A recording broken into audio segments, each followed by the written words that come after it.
အားလုံးပဲမင်္ဂလာပါခင်ဗျာကျွန်တော်ရဲ့အစီအစဉ်လေးကနေပြန်လည်ကြိုဆိုလိုက်ပါတယ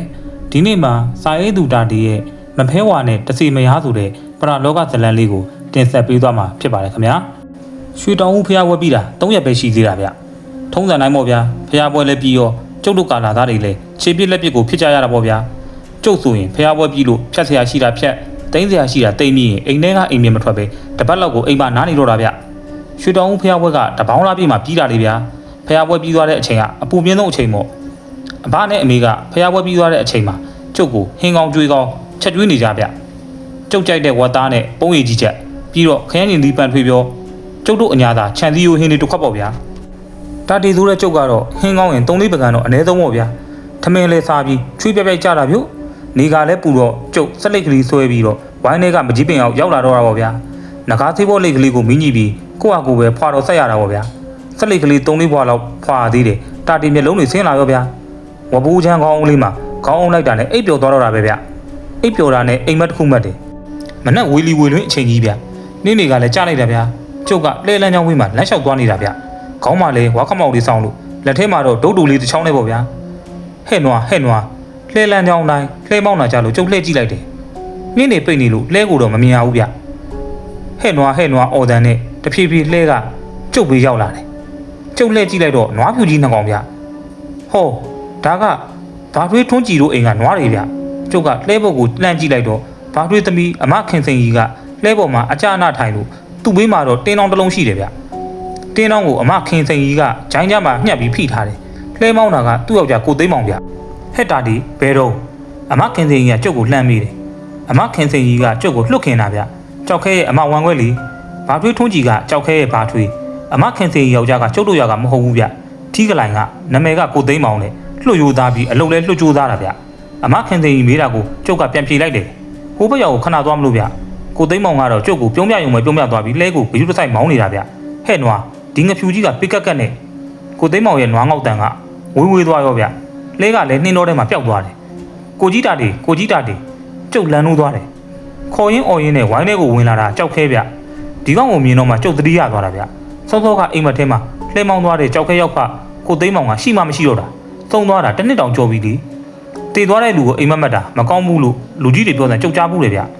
ကြောက်ခဲကကျုပ်ဘေးနားမှာဝင်ထိုင်လိုက်တယ်ကျုပ်ကလည်းအိတ်နေရာကထထိုင်ပြီးဒီကောင်နဲ့စကားပြောတယ်ကြောက်ခဲမင်းပဲသွားမလို့တော့နေပြင်းလိုက်တာဘဲမှမသွားဘူးဗျကျုပ်ကကိုကြီးတာတင်နဲ့စကားလေးပါလေးပြောချင်လို့လာတာပါဒီကောင်နေဘူးလဲလာတော့မောလာတယ်ကျုပ်ကဘေးမှာချထားတဲ့ယူနွေးဦးကိုငှဲ့ပြီးတော့တိုက်လိုက်တယ်ဗျတိုက်ဆိုင်နေပဲပြောရမလားမသိဘူးငါကနေကင်းကြောင်တော်ကြီးမှမင်းအမခင်စိန်ကြီးနဲ့ကိုသိမ်းမောင်ကိုအိမ်မက်မက်နေတာကွာဟင်ဟုတ်လားကိုကြီးတာတင်ဒါဆိုရင်တော့တိုက်ဆိုင်နေပဲပြောရမှာဗျကျုပ်ကလည်းအမခင်စိန်ကြီးကြောင့်လာပြောပြတာဟေးဟုတ်လားအမခင်စိန်ကြီးဘာဖြစ်လို့တော့မဖြစ်ပါဘူးဗျမနေ့ကຢာတဲကအပြန်မှာရွာနောက်ပိုင်းကကိုတိုးကအမခင်စိန်ကြီးကိုရည်သေးသေးလို့အမခင်စိန်ကြီးနဲ့စကားတွေများကြလို့လေဗျာဟာကိုတိုးဆိုတာအရက်မူးမူးနေတဲ့လူမဟုတ်လားဟုတ်တယ်လေဗျာကျုပ်တငယ်ချင်းအောင်မိုးရဲ့အကူလေးဒီလူနာမည်ကအောင်ကိုးဗျဘာအလုံးမှမမေရရမလုပ်ပါဘူးအရက်တောက်လိုက်ကြက်တိုက်လိုက်နေပဲလုံနေတာသူ့ကိုသူ့တငယ်ချင်းတွေကချက်ငတိုးလို့တောင်ခေါ်ကြတာလူတွေကလည်းခတ်တယ်ကွာမင်းအမခင်စိန်ကြီးကမဟုတ်မဟုတ်လားဒီတော့သွေးတို့စမ်းကြည့်ကြတာပေါ့ကွာဒါပေမဲ့မိမသားဖို့ကမကောင်းဘူးပေါ့ဗျာဟာဟုတ်တာပေါ့ကြောက်ခဲ့ရတရွာထဲနေတဲ့လူတွေပဲစင်ကျင်တင်တာပေါ့ကွာအဲ့ဒီကိစ္စနဲ့ပတ်သက်ပြီးအံ့ဩစရာကိစ္စလေးတွေပြောချင်လို့ကိုကြီးတာတီစီကိုကြုတ်လာတာဗျကျုပ်ကငကားဆေးဘောလိတ်လေးဖွာရင်ကြောက်ခဲနဲ့စကားပြောနေတာပေါ့ဗျာဟေ့ဘာတွေများအံ့ဩစရာရှိလို့တော့ကွာကြောက်ခဲရကိုကြီးတာတီတတိမထားမိလို့ဗျကျုပ်အမခင်စိန်ကြီးကကိုကြီးသိမ်းမောင်နဲ့အိမ်အောင်ကြတော့ဘာတွေထွန်းကြည်ရဲ့ဝိုင်းထဲမှာပဲအိမ်သေးသေးလေးတစ်လုံးဆောက်ပြီးအိမ်ခွဲနေတာလေဗျာအေးလေငါတီးသားပဲကြောက်ခဲရဒါပေမဲ့ကိုကြီးသိမ်းမောင်တုံတော့အမခင်စိန်ကြီးကသူ့အဖေရဲ့အိမ်ကြီးပေါ်မှာပြန်မနေပဲဒီနေ့အထိသူတို့အိမ်လေးမှာပဲနေတာဗျဟေးဟုတ်လားအဲ့ဒါတော့ငါမသိဘူးကွာအဲ့ဒါတွေပြောချင်လို့ကျုပ်လာခဲ့တာလေဗျာအမခင်စိန်ကြီးရဲ့ညီမခင်စိန်ကြီးကကျုပ်ထက်2နှစ်ပဲကြီးတာဗျကစားပတ်မောင်နှမတွေလေဗျာခင်စိန်ကြီးကကျုပ်ကိုပြောပြတယ်ဘာထွေးထွန်းကြီးမနဲ့စောစောရားတဲ့ဆင်းပြီးရာထုံတဲ့အခါဘာထွေးကတားအိတ်ချင်ပြီးထနှောင်းမိန်အောင်မှာထိုင်ရဲအိပ်ပျော်သွားတာလေဘာထွေးနိုးလို့ကြည့်လိုက်တော့ရာကထုံပြီးသားဖြစ်နေရောတယ်ဗျာဟေးဟုတ်လားထုံနာမအပေါ်ရံမဟုတ်ဘူးတဲ့ဗျညက်နေတာပဲတောထဲမှာထွင်းခွေသွားရင်လေဘာထွေးကတိတ်မခေါ်ရသေးဘူးတဲ့လှဲကပြည့်နေပြီတဲ့ဟေးဒါဘလို့ဖြစ်တာတော့ကွာဘာထွေးထုံးကြည့်တို့အမခင်စိန်ကြီးတို့မိသားစုတောင်းတွေပါတွေရက်လက်ဖကိုဒီတိုင်းထားလိုက်ရင်နောက်နေ့မနဲ့အကုန်ရပြီးသားဖြစ်နေတာလေဗျဒီတော့ဘာထွေးကစမ်းကြည့်နေတာနဲ့ရ ရာလွန်တဲ့အခါမှာတစ်ဆက်နှစ်ဆက်လောက်ပဲထွန်ပြီးထနှောင်းမယောင်မှာအိတ်ချင်အောင်ဆောင်နေတာလေဗျာဟာဘယ်ပြောကောင်းမလို့ဗျာထုံတော့တာပဲဗျို့အေးဘသူလားထုံတာတော့ဘသူမှတော့မတွေ့ရဘူးလေဗျာတခါတော့နွားငေါက်တန်တူတူလေးတစ်ချက်ကြားရတယ်ဆိုပဲနွားတွေနဲ့ထုံတော့ကသူ့ဟာသူသွားနေတာလေဗျာနေပါအောင်ကွာနွားတွေကရောလက်နာပြူတာရှိသလားဟာမရှိဘူးတဲ့နွားတွေကလည်းပုံမှန်ပဲလေဗျာဘာမှထူးခြားမရှိဘူးတဲ့နောက်တော့ဘာထွေးကလူတွေမနိုးခင်ဝေလီဝေလင်းသွားထုံတော့တာပဲရားတွေအကုန်လုံးဘာထွေးလုံးဝမထုံပဲညက်သွားတာလေဗျို့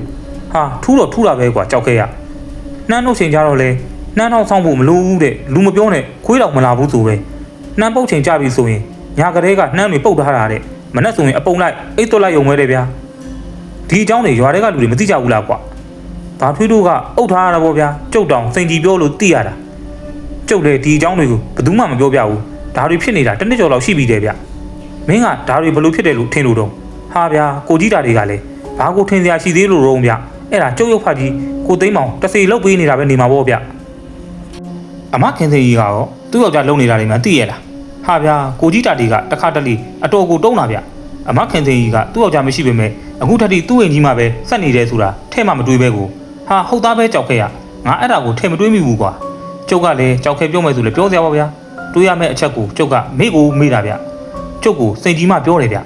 ျသူ့အမခင်စိန်ကြီးကတခါကြာရင်သူ့အိမ်ထဲမှာတယောက်တည်းစကားတွေပြောနေတာသူတွေ့တယ်ဗျဟေးဒါဆိုရင်တော့တော်တော်ကိုထူးကစားတဲ့ကိစ္စပဲကွာကြောက်ခဲရ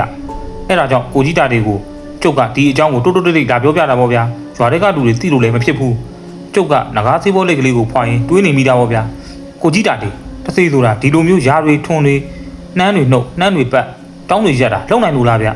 ကြောက်ခဲမေးတာဟုတ်တယ်ဗျကျုံတယ်ဒါမျိုးတော့တခါမှကြုံလည်းမကြုံဘူးကြားလည်းမကြားဘူးဗျငါတော့ဒါမျိုးတခါမှတော့မကြားဘူးကြောက်ခဲရအဲ့ဒီနေ့ကညနေဆောင်မှာကြောက်ခဲပြန်သွားတယ်ကြောက်ခဲကကျုပ်စီကိုဒီလိုပဲလာနေကြဆိုတော့အဘနဲ့အမေလည်းဘာမှမမေးကြဘူးကျုပ်ကလည်းဘာစကားမှမဆဘူးလေဒီကိစ္စကဘယ်သူမှမသိတာအကောင်းဆုံးပါပဲဗျာနောက်နေ့မနေ့ကျတော့နှင်းချင်းနှင်းကြံလေးတွေကြားတယ်ထင်ပါရဲ့ဗျာခေါင်မိုးပေါ်မှာတပေါက်ပေါက်နဲ့နှင်းကြတန်လေးတွေကတစ်ချက်ကြားနေရတယ်ကျုပ်လည်းအိယာထဖျားရှိခိုးပြီးရွေနေချမ်းထိုင်တော့နေတယ်အဘနဲ့အမေကတော့ဖျားရှိခိုးပြီးထမင်းချမ်းစားဖို့လုပ်နေကြတယ်ကိုကြီးတာတေးဟာကြောက်ခဲကျုပ်ကိုခေါ်ရင်ဝိုင်းကိုပြေးဝင်လာတာဒီကောင်ဘာဖြစ်တာပါလဲဆိုပြီးကျုပ်ကလေကားတိတ်ကနေထွက်ဆောင်နေလိုက်တယ်ပြီးတော့လေကားကိုအမောတကောတက်လာတဲ့ကြောက်ခဲကိုစီးပြီးမေးလိုက်တယ်ဟဲ့ကောင်ကြောက်ခဲဘာဖြစ်လာတာတော့ဟာသွားပြီးကိုကြီးတာတေးဘာကွာဘာသွားတာတော့မနေ့ကကျုပ်ပြောတဲ့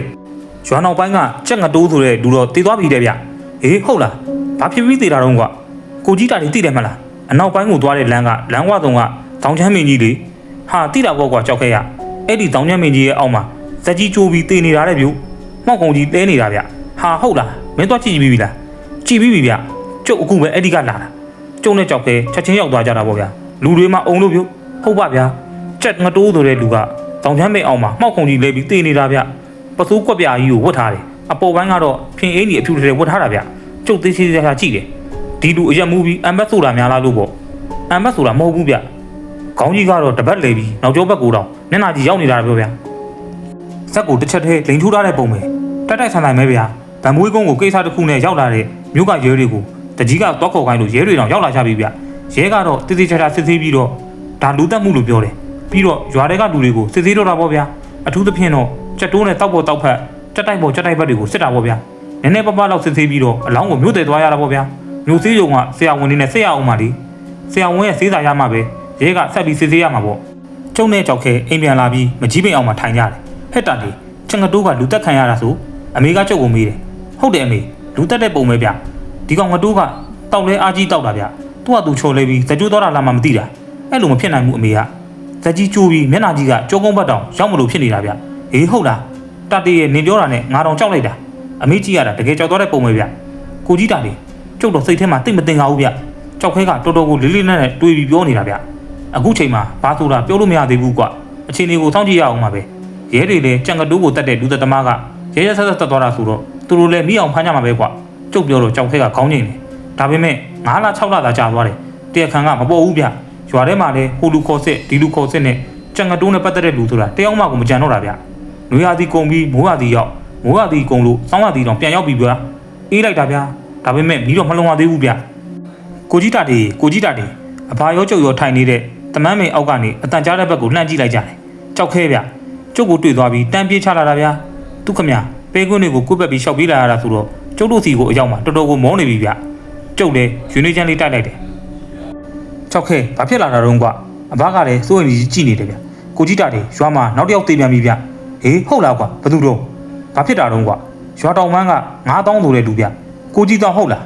းဟာငါနဲ့ခင်နေကွာကိုကြီးတောင်ကတောက်တာစားတာကလွင်လွတ်သဘောကောင်းတဲ့လူကွာနေပါအောင်ကွာဘာဖြစ်လို့သေးတာတော့အရက်မူးလုံသွားတာလားဟာကိုကြီးတာတွေကလည်းဗျာဒိုးသမားတစ်ယောက်ကအရက်မူးလုံပြီးတေသွားတယ်ဆိုရင်ကျုပ်ကဒီထိလိုက်လာပြီးပြောမလားဗျအေးဟုတ်သားပဲကွာဘာဖြစ်လို့သေးတာတော့ချန်ကတူးသေးတယ်လို့သေးတာဗျရွာတောင်မိုင်းလမ်းမကြီးပေါ်မှာညောင်လန်းမင်းကြီးရှိတယ်မလားအေးရှိတယ်အဲ့ဒီညောင်လန်းမင်းကြီးအောက်မှာမှောင်ရတို့ကြီးတေနေတာဗျဇက်ကြီးကျိုးပြီးချန်ကတူးသေးတယ်လို့ပဲမျက်နာကကြောကုန်းဘက်ကိုရောက်နေတာဗျဟာဒါဆိုရင်တော့ချန်ကတူးကိုတတ်တဲ့လူပဲတတ်တာနေမှာကွာရွာတွေကလူတွေကလည်းဒီတိုင်းပဲပြောနေတာဗျကိုကြီးတောင်းဒီရက်ထဲမှာဘသူနဲ့ဘာဖြစ်လဲမသိဘူးကြောက်ခဲကကျုပ်ထုံဖြုတ်တဲ့နောက်ကိုကတ်လိုက်လာတယ်ပြီးတော့မှတူတူလေးကတ်ပြောတယ်ဗျညကခင်စိန်ကြီးကကျုပ်ကိုလာပြောပြတယ်ဗျ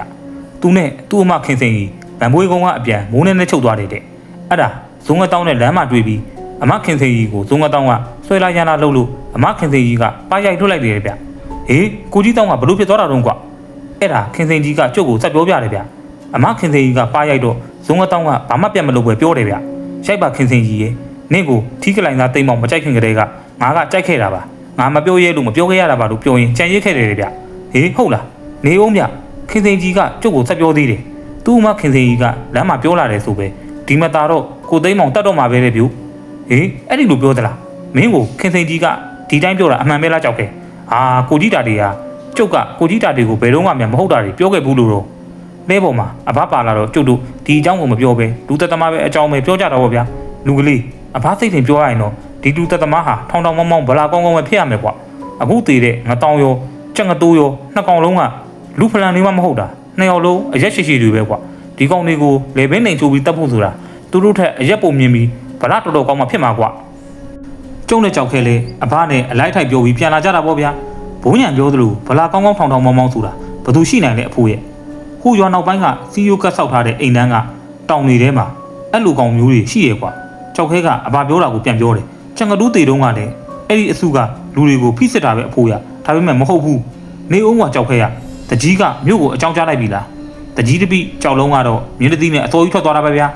ကြောက်လုံးကမြင်းသီးကောင်းတယ်ကွာဒါဆိုမကြဘူးရဲတွေရောက်လာလိမ့်မယ်သူတို့ကနဲ့သူတို့လာမှာပဲလေအဘကကြောက်ခဲပြောတာကိုတွေးရင်ပြောတယ်အိမ်ပြန်ရောက်တော့အဘကပြောသေးတယ်တတိမင်းသွားကြည့်ကျင်သွားလေအဘလှည့်ဖြုတ်လိုက်မယ်အဘပြောတော့ကျုံနဲ့ကြောက်ခဲရွာထဲကိုထွက်ခဲ့ကြတယ်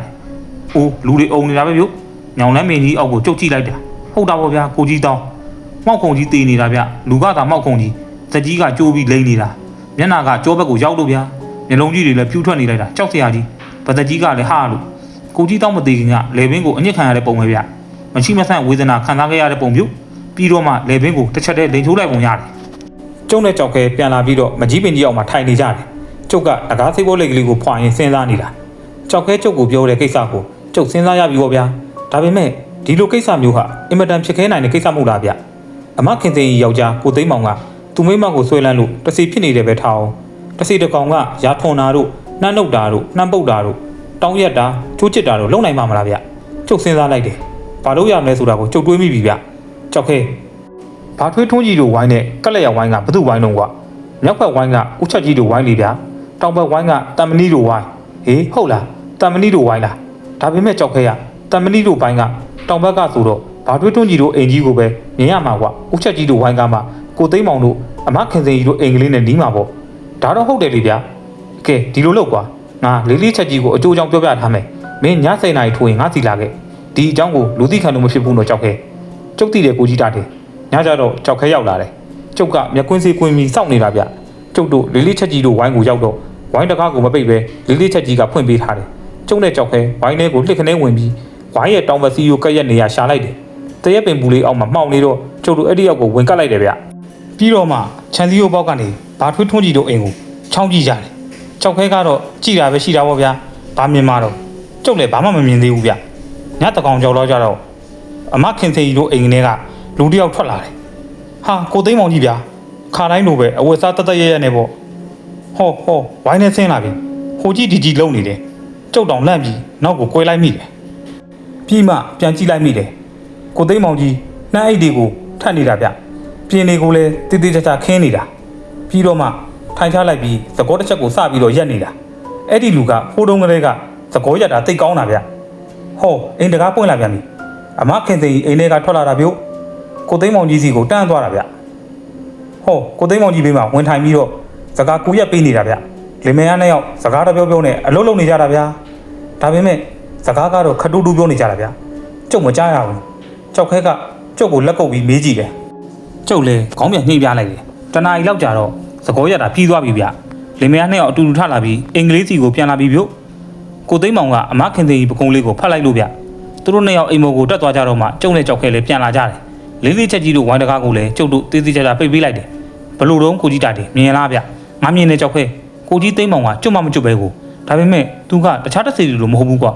လူလိုပဲကွာကြောက်ခဲရဒါဆိုရင်အမခင်သိန်းကြီးနဲ့ဆက်ပြီးပေါင်းသင်းနေကြတာမဟုတ်လားအေးဒါတော့တေးကြတာပေါ့ကွာသူတို့နှစ်ယောက်လူဘွားတုံးကလိုပဲအတူတူနေကြတာကွာကိုကြီးသိန်းမောင်ကလည်းဘာထွေးထုံးကြီးကိုအလုပ်တွေအားလုံးကုလုပ်ပေးနေတာပဲဒါပေမဲ့သူမိမတစ်ယောက်ပဲသူ့ကိုမြင်ရတွေ့ရစကားပြောလို့ရပုံပဲကွာဒါဆိုရင်ကြက်ငတိုးနဲ့ကိုကြီးငတောင်းကိုတက်ပြစ်တာကိုကြီးသိန်းမောင်ပဲဖြစ်မှာပေါ့ဒါကတော့မပြောနိုင်သေးဘူးကွာကြောက်ခဲရငါဒီညမဖဲဝါကိုမေးပေးမယ်ဒါဆိုရင်ကျုပ်မီးလောင်ကုန်းကဒေါ်တုတ်ကိုတွားခေါ်ရမလားကြောက်ခဲကကျုပ်ကိုမေးတယ်ဟာမခုံးနဲ့ကြောက်ခဲရဒီကိစ္စကလူတက်မှုတွေနဲ့ဆက်ရင်ဆက်နေမှာလူသိခံလို့မဖြစ်ဘူးငါမဖဲဝါရဲ့ကိုခွဲရုပ်ကလေးကနေပြီးတော့ပဲမေးလိုက်တော့မယ်ဘာဗျမဖဲဝါရဲ့ကိုခွဲရုပ်ဟုတ်လားကိုကြီးတာတယ်ကျုပ်လည်းတခါမှမမြင်ဘူးပါလားဗျဒီကိုခွဲရုပ်ကဘသူ့ကိုမှပြလို့မရဘူးကွာကြောက်ခဲရဩဒီလိုလားကျုပ်ကြောက်ခဲကိုလိုက်ပို့ပြီးပြန်လာခဲ့လိုက်တယ်အိမ်ရောက်တော့မဖဲဝါကိုခွဲရုပ်ကလေးကိုထုတ်ယူပြီးမဖဲဝါကိုပြောလိုက်တယ်တင်ញိုင်းရှင်မကြီးမဖဲဝါကျုပ်တာတွေကရိုးသေးစွာပင့်ဖိတ်ပါတယ်ကျုပ်တို့ရွာမှာအင်မတန်ထူးခြားတဲ့အဖြစ်အပျက်ကြီးဖြစ်နေလို့ကျုပ်ကိုအိမ်မက်ထဲမှာတွေ့ခွင့်ပေးပါဗျာကျုပ်ကမဖဲဝါရဲ့ကိုခွဲရုပ်ကလေးကိုခေါင်းအောက်မှာထည့်ပြီးအိတ်လိုက်တယ်လေတွေတအားတိုက်နေတာပြုတ်တရွက်တွေကိုလေတိုးတဲ့အတန်ကြီးတွေကကြောက်စရာကြီးဗျာကျုပ်သပင်တွေဆိုတာလေထဲမှာထောင်နေတာပြုတ်လေကလည်းလေအေးကြီးဗျကျုပ်ဖြင့်ခဏတွင်းမှာပင်ချမ်းအောင်ချမ်းလာတယ်ဗျတာတီမဖဲဝါရဲ့အတန်ဗျဟိုကောင်မလေးရဲ့အတန်မျိုးကျုပ်ကြည့်လိုက်တော့ခါတိုင်းလိုပဲ12ရာသီအဝါပင်ကြီးအောင်မှရက်လို့ဗျ